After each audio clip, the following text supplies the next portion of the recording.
Garda, Senator Marcoleta, Senator Marcos, Senator Padilla, Senator Pangilinan, Senator Soto, Senator Tulfo Erwin, Senator Tulfo Rafi, Senator Villanueva, Senator Villar Camille, Senator Villar Mark, Senator Zubiri, the Senate President.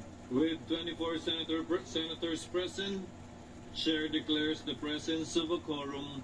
Before recognizing the Majority Leader, Chair would like to apologize for the lateness of the hour in resuming session given the extended hours we devoted to the Commission on Appointments earlier. Majority Leader?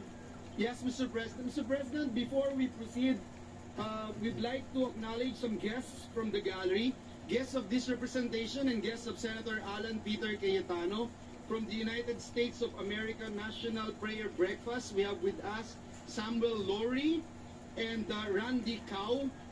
Mr. President, we welcome them in this August chamber.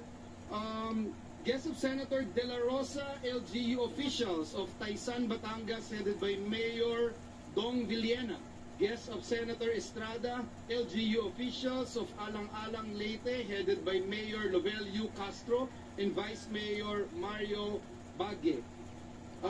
Guests of Guests of Senator Lito Lapid, Congressman Junard Chan of the Lone District of Lapu-Lapu, Cebu, Vice Governor Ella Talino Taray of Cotabato, officials of the Presidential Commission for Urban Poor, led by Chairperson Michelle Gonzalez. Guests of Senator Pangilinan, Vice Mayor Romel Arnado of Causwagan, Lanao del Norte, Vice Mayor Alma Mirano of Bansud Oriental, Mindoro, PNP Karatedo Team, gold medalist from World Police and Fire Games, held in Alabama, USA. We welcome all of them in this August chamber, Mr. President. To the aforementioned guests, welcome to your Senate.